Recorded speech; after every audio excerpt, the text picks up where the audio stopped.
Assalamualaikum warahmatullahi wabarakatuh. Kembali lagi di channel Radio Horor. Untuk kisah kali ini ada sebuah cerita yang ditulis dari akun Twitter yang bernama Payung Hitam. Dan untuk kisah yang akan saya bawakan kali ini yaitu kisah yang berjudul Burung Tujuh.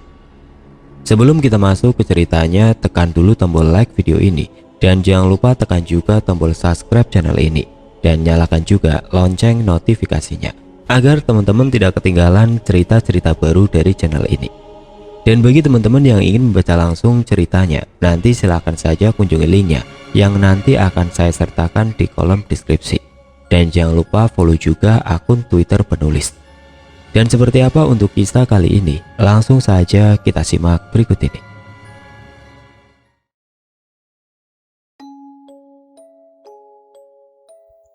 Disclaimer, narasumber minta buat gak sebutin seluruh nama daerah tempat kejadian ini. Mohon yang tahu di-keep sendiri aja. Untuk nama dan lainnya sudah disamarkan sama pihak dari Kak Rizka karena alasan satu dan yang lain. Jadi aku di sini cuma mengikuti saja. Panggil saja aku Ros atau Mbak Ros. Kejadian ini aku alami pada tahun sekitar 2007 sampai 2018 waktu aku masih duduk di bangku SMA. Aku tinggal sama bapak, ibu, dan nenekku yang berumur 70 tahun waktu itu. Ini nenekku dari ibuku. Nenekku tinggal bersama kami karena kakekku sudah lama meninggal. Kami sekeluarga nggak tega lihat nenek sendirian, karena orang tua rentan sakit. Makanya supaya mudah ngurusnya dan supaya kami tenang, nenek tinggal bersama kami. Oh iya, nama nenekku Lening. Akrab disapa Nek Lening. Nenekku walau sudah tua, beliau masih aktif bergerak, banyak nyapu halaman, ngejalanin hobinya yaitu jahit. Bahkan gak pernah ketinggalan sholat 5 waktu. Beliau betul-betul rajin ibadah. Tapi kejadian aneh ini bermula dari nenekku. Pada suatu hari beliau nangis kejer banget, sedih sekali, sampai terseduh-seduh kayak orang yang lagi kehilangan orang terdekatnya. Sampai kami sekeluarga pun bingung apa yang terjadi sama nenek. Kami sudah berusaha nanya, tapi nenek gak jawab. Yang pada akhirnya nenek berhenti nangis, mungkin karena capek. Akhirnya beliau tertidur. Kami rencananya nanya esok harinya saja, waktu nenek udah agak mendingan dari sedihnya.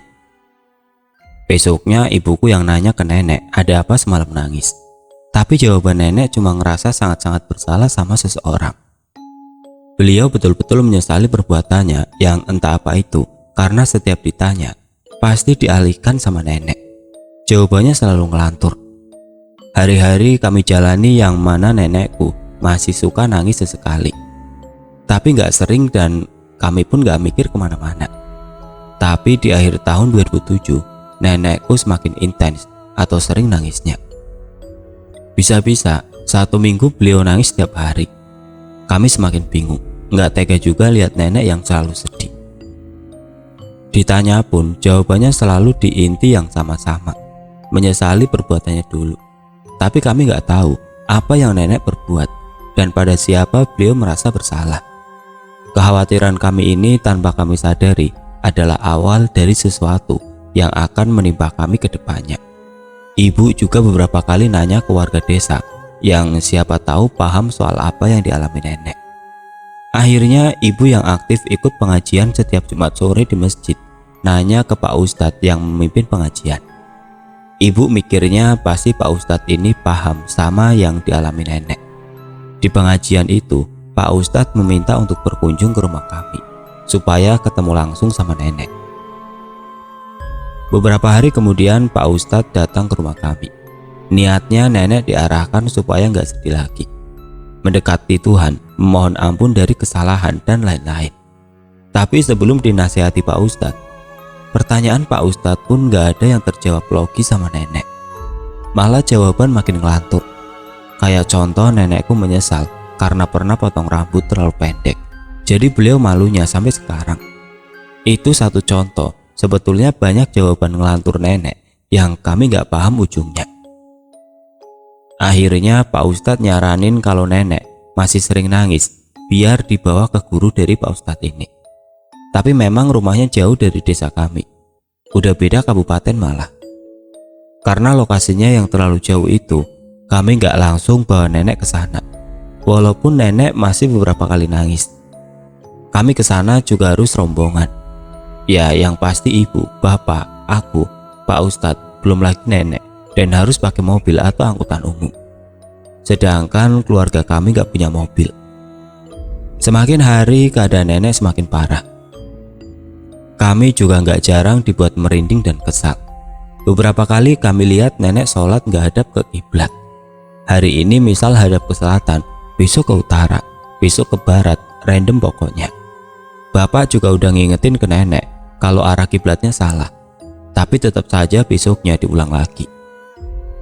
Dari sikap pun perlahan berubah. Nenek lebih temperamen, suka marah-marah yang gak jelas alasannya apa. Ibu juga akhirnya sering sakit hati sama perkataan nenek, bahkan sampai buat ibu nangis. Nenekku rasanya bukan orang yang sama lagi. Sering banget ibu ribut cuma karena hal sepele. Sikap nenek betul-betul berubah. Tadinya nenek orang yang sangat lembut. Salah satu perkataan yang paling menyakitin ibu itu, nenek pernah bilang beliau menyesal setengah mati udah ngelahirin ibu. Gak cuma ibu, bapak pun dibuat tersinggung sama perkataan nenek yang katanya nenek juga nyesel udah nikahin ibu sama bapak. Nenek benar-benar gak pernah bilang begitu sebelumnya. Setelah itu nenek mulai sakit-sakitan, tapi sakitnya pun kita gak paham sakit apa. Nanti sakit perut, nanti kakinya sakit, sampai nenek gak bisa bangun. Besoknya bisa lain lagi sakitnya. Karena itulah kondisi nenek akhirnya makin memburuk. Selain fisik, tapi sikapnya yang mulai aneh. Nenek juga cuma bisa berbaring di kasur, gak bisa bangun lagi. Kami akhirnya ngebawa nenek ke guru dari Pak Ustadz yang sudah aku ceritain tadi. Kami berangkat, aku, ibu, nenek, bapak, Pak Ustadz, dan beberapa warga. Rombongan dengan mobil tetangga yang kami pinjam pergi ke rumah guru dari Pak Ustadz. Kami menempuh perjalanan selama 6 jam. Sesampainya di sana, kami langsung nyeritain semua keluhan yang nenekku derita. Diperiksalah nenek dengan Pak Dulo. Gak lama, Pak Dulo langsung memasang raut wajah takut. Setelah diperiksa, Pak Dulo mengajak bapak ngobrol menjauh dari kami ke belakang rumahnya. Yang Pak Dulo katakan pada bapak kayak gini. Begini Pak, mohon maaf sebelumnya. Bukan maksud saya menuduh atau berprasangka buruk dengan Ibu Laning. Tapi demi kebaikan. Jadi saya nanya dengan bapak, apakah Ibu Laning sebelumnya pernah menggunakan ilmu-ilmu hitam? Atau Bu Laning pernah bersekutu dengan jin? Tanya Pak Dula. Bapak yang dengar itu kaget, tapi juga bingung karena perasaan bapak, nenek gak pernah melakukan hal aneh. Untuk lebih jelasnya, bapak manggil ibu buat nanya lebih detail karena ibu anak kandungnya. Menurut ibu pun, nenek gak pernah masuk ke dunia ilmu hitam. Bapak dan ibu pun bingung. Namun menurut Pak Dula, nenekku ternyata sedang dihinggapi jin yang sangat kuat di tubuhnya. Pak Dulo sebut jin ini burung tujoh, yang terkenal juga di masyarakat daerah kami. Mengeluarkan jin ini pun gak mudah, sangat sulit. Hanya orang-orang tertentu yang bisa, sedangkan Pak Dulo jauh dari kata sanggup. Maka dari itu Pak Dulo tanya, apakah nenekku memeliharanya? Kalau betul iya, Pak Dulo mau tahu di mana dapetin ilmu itu. Kalau kita udah tahu di mana dapatnya, kita bisa cari solusi untuk melepasinya. Untuk sementara ibu dan bapak ngekip persoalan apa yang terjadi sama nenek. Takutnya ngebuat pandangan jelek untuk keluargaku, terutama nenek. Karena kita semua belum tahu pastinya nenek pelihara jin atau enggak. Kalau kesebar ke orang-orang nenek pelihara jin, kan bener-bener gak enak kesannya. Kita akhirnya pulang dengan keadaan nenek yang belum sembuh. Selama di rumah Pak Dula pun, gelagat Pak Dulo kayak segan mandang nenek. Padahal nenek biasa saja di sana, cuma duduk diam di kursi roda. Ya, kami bawa nenek dengan kursi roda karena di situ nenek sedang gak kambuh. Sampai di rumah, ibu dan bapak langsung nanya ke nenek perihal pelihara jin. Tapi nenek ngaku nggak ngerti soal jin, apalagi sampai memelihara jin dan belajar ilmu hitam. Ibu dan bapak sebenarnya setengah percaya setengah enggak. Kami semua cuma bisa berdoa karena semakin hari kondisi nenek semakin memburuk parah. Kami semua kebingungan karena nggak ada solusi apapun. Kami pikir juga di sisi lain selain hal karena burung tujo, bisa jadi nenek seperti ini karena faktor usia. Karena semakin tua, perasaan manusia bakal lebih sensitif. Menurut masukan dari beberapa kerabat dan warga pun sama, untuk memaklumi sikap dan fisik nenek karena faktor usia. Itulah beberapa hal yang buat kita mikir dua sisi. Setelah penderitaan panjang, nenek akhirnya meninggal dunia di hadapan ibu subuh-subuh. Sebelumnya sempat nenek merintih kesakitan waktu ibu berusaha ngebangunin beliau. Setelah merintih, barulah beliau menghembuskan nafas terakhirnya. Singkat cerita, pagi itu juga kami ngurus pemakaman nenek, dibantu warga desa yang juga ngumpul di rumahku. Siangnya nenekku sudah selesai dipocongin dan siap dimakamkan. Tapi di situ nenekku mengeluarkan suara tangis. Gimana nggak panik dan kaget kami semua. Nenek ngeluh, katanya kaki dan tangannya sakit, nggak bisa digerakin. Ya karena memang udah dipocongin. Posisi keluargaku di situ antara senang dan sedih karena nenek bangun lagi, tapi juga heran kenapa bisa. Karena kami yakin denyut nadinya dan nafasnya pun udah nggak ada tadi. Bahkan kulit nenek udah rontok pas dimandiin. Kami akhirnya membuka seluruh kafan.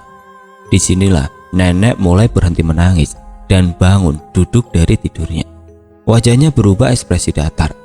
Kemudian ngeliatin semua orang di ruangan itu dengan tatapan yang aneh. Beliau melototi satu persatu orang dengan tatapan mirip ayam atau burung. Gerakan matanya patah-patah, melotot tanpa ngedip sedikit pun. Aku benar-benar ketakutan. Semua orang yang ada di ruangan itu ketakutan, gak mau beradu mata. Selesai melototin kita semua, nenek kembali nangis.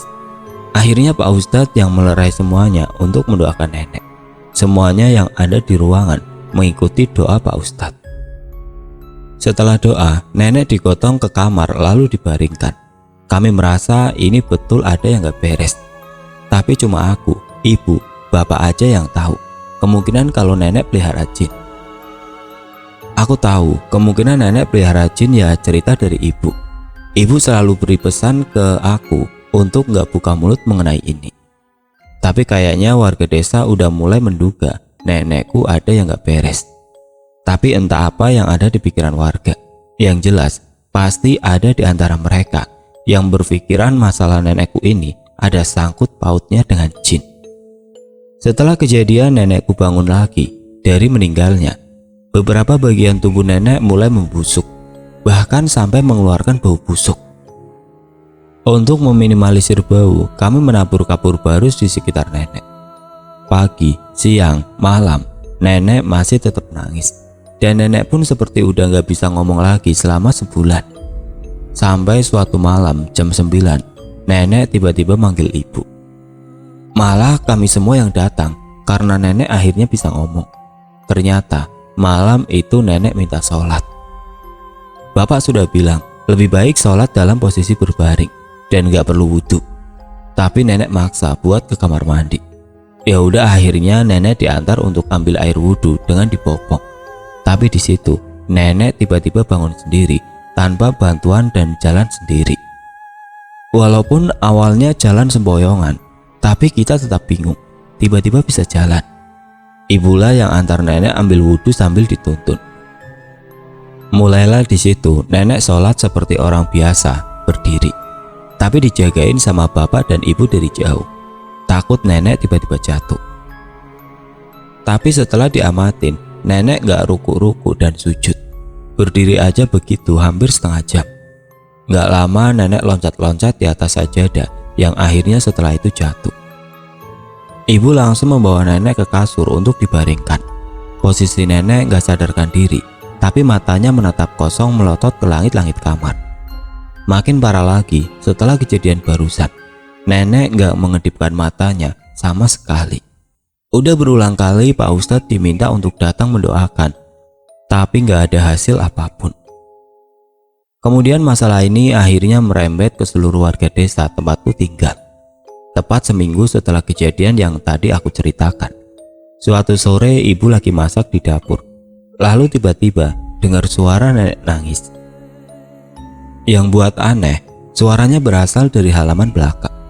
Nenek masih belum bisa bangun, bahkan ngomong saat itu. Akhirnya ibu cek ke belakang. Di sana nggak ada siapapun dan suaranya hilang. Barulah ibu lari ke kamar nenek. Di sana, nenek ternyata masih terbaring lemas.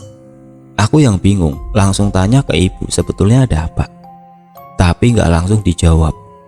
Barulah setelah bapak pulang kerja malamnya, ibu cerita soal tadi sore dan makin memperkuat dugaan kita kalau ada yang nggak beres sama nenek.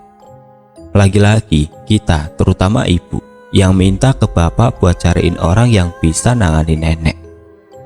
Sudah kasihan banget kami sama nenek.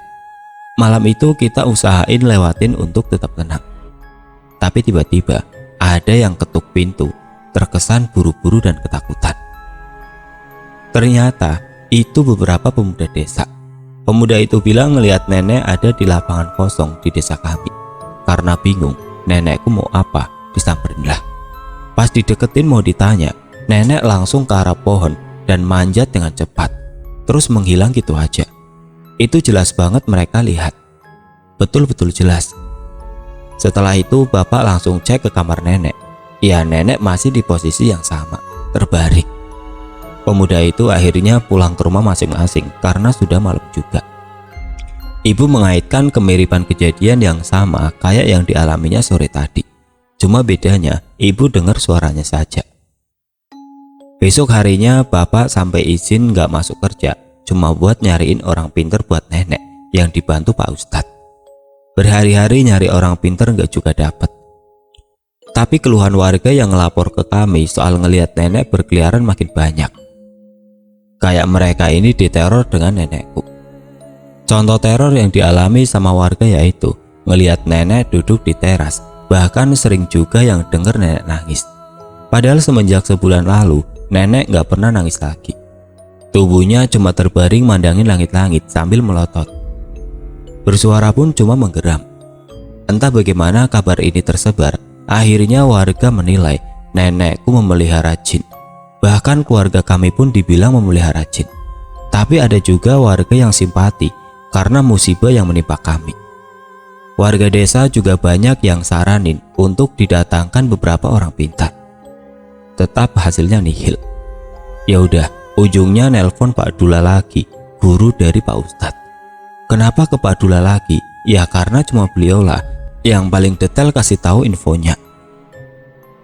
Pak Dula datanglah akhirnya yang langsung kaget melihat nenek. Ya, betul-betul kondisi badannya banyak yang busuk. Kulit mengelupas, mengeluarkan bau yang gak enak, seolah kayak mayat hidup. Cuma bisa menggeram dan bernafas.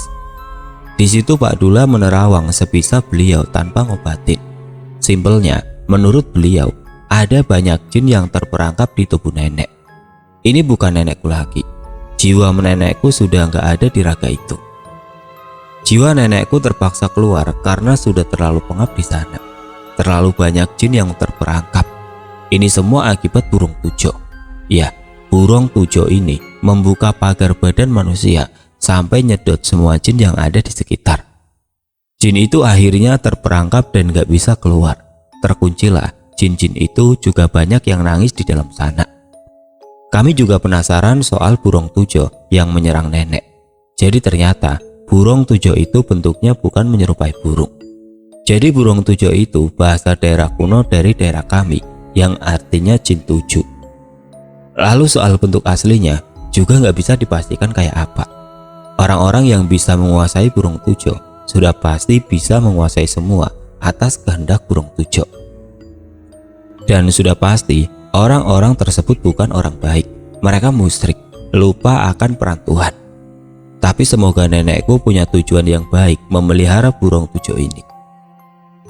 Solusinya menurut Pak Dula ya cuma memindahkan satu burung tujo ini ke sanak saudara-saudara nenek. Tapi cara itu sebetulnya cuma menjeda masalah, bukan menghilangkan. Nantinya orang yang menerima burung tujo itu bakal ngalamin apa yang dirasakan nenek. Pak Dula juga bilang sebetulnya nenek sedang berjuang untuk meninggal, tapi sulit karena burung tujo ini. Dan beliau terus terang juga nggak sanggup untuk langsung ngeluarin dan ngebuang burung tujo. Itu bisa beresiko besar juga untuk beliau dan merembet ke anak cucunya. Selain itu, Pak Dula nggak menguasai burung tujo. Jadi kalau untuk sementara, selama kami cari orang pintar yang bisa, burung tujo bisa dipindahkan ke sanak saudara sedarah. Kami ketakutan dan cuma bisa nahan nangis. Kami takut kami bakal mengalami hal yang sama kayak nenek. Karena kita bingung masalah ini seperti nggak ada solusi yang tepat. Singkat cerita, masalah keluarga kami ini sudah menjadi isu geger di desa kami. Entah bagaimana, nggak lama datang seorang suami istri. Panggil saja namanya Pak Ibnu. Aku awalnya bingung. Siapa Pak Ibnu ini? Aku sama ibu gak kenal. Mungkin tamu bapak, tetapi ternyata bukan. Pak Ibnu datang lalu memperkenalkan diri. Pak Ibnu juga minta langsung bertemu nenek. Kami ajak, akhirnya beliau ke kamar nenek. Di situ Pak Ibnu langsung nangis. Aku sama ibu bingung banget. Sebetulnya Pak Ibnu ini ada hubungan apa sama nenek? Pak Ibnu lalu menjelaskan. Tapi sebelumnya beliau menekankan kalau nenek begini bukan salah nenek sendiri. Dan Pak Ibnu minta maaf sebesar-besarnya dengan apa yang terjadi sama nenekku. Dan inti kenapa nenek bisa begini, karena pernah terjerat masalah yang nggak bisa diceritakan di sini oleh almarhum bapak dari Pak Ibnu ini. Sebut saja namanya Pak Jamil. Masalah ini sangat privasi, jadi aku nggak bisa ceritain lagi.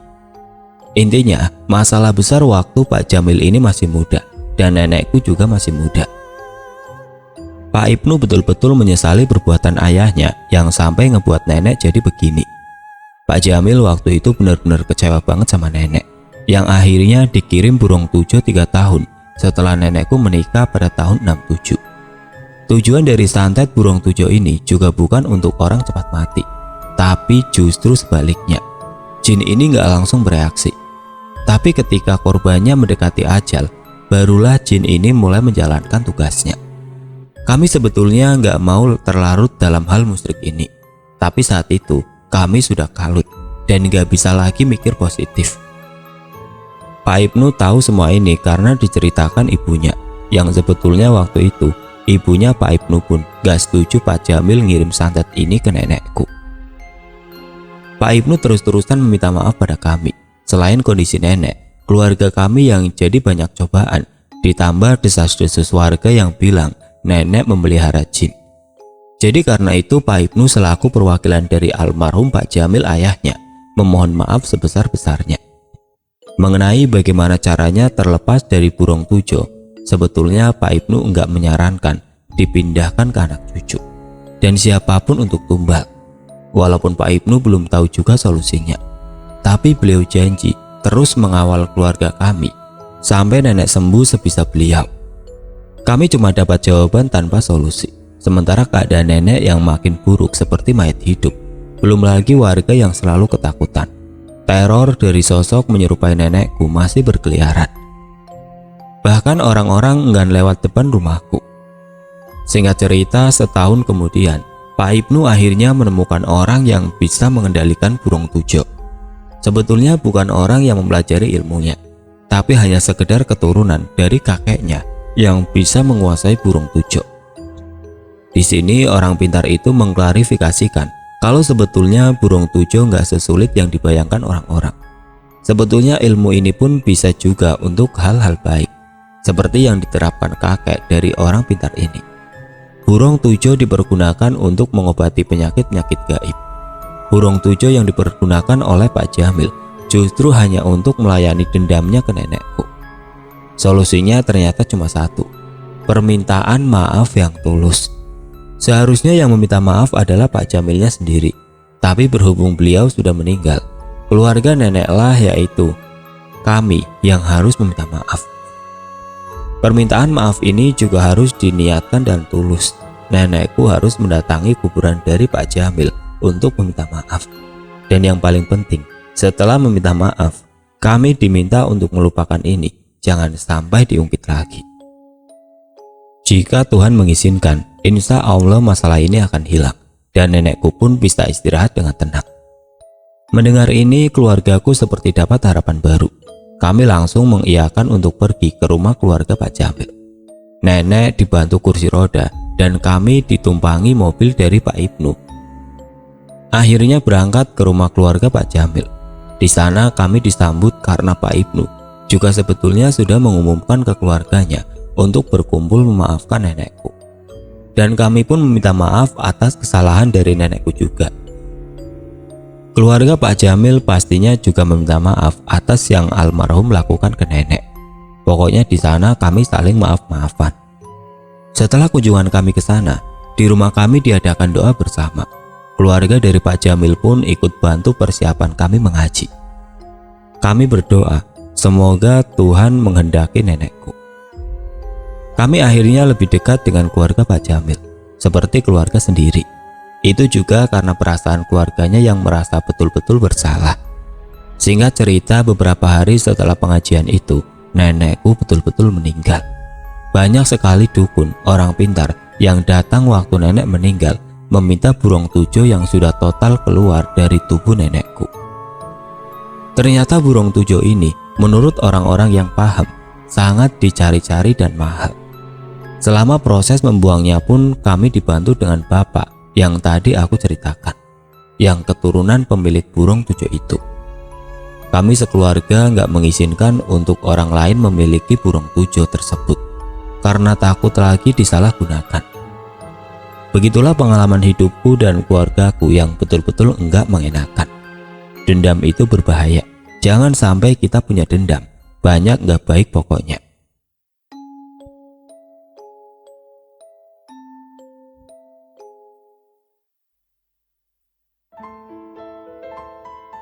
Oke teman-teman, sekian untuk cerita kali ini. Semoga apa yang sudah saya sampaikan dalam kisah ini dapat dijadikan pelajaran untuk kita semua.